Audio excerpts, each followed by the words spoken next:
Happy New Year!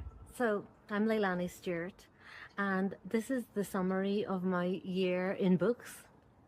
So, 2025, what has been my biggest seller in 2025?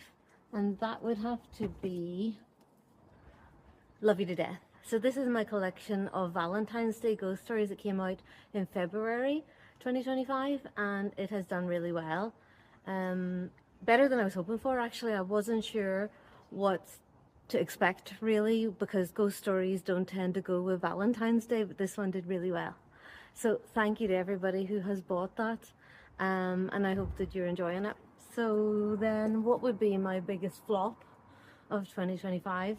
And that would have to be, sadly, the Wabi-sabi Doll. I wrote this one in response to reader reviews on Goodreads and Amazon, actually requesting a sequel to The Buddha's Bone, the story that I wrote set in Japan. And this one has actually been a really big flop. It's not something I tend to talk about very much, but this one surprised me. In terms of my fiction books, this did by far the worst. So if anybody wants to give a bit of love to the Wabi-sabi Doll out there, I think it's a good story.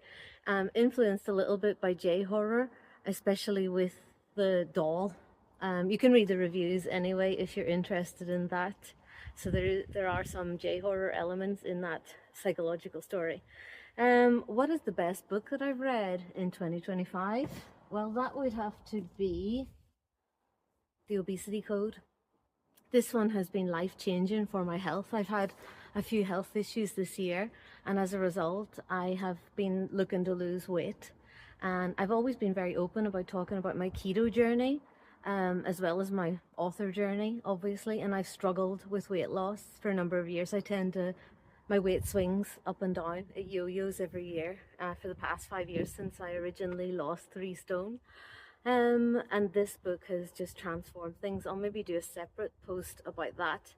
But I'm just going to show you quickly my weight loss thanks to this book.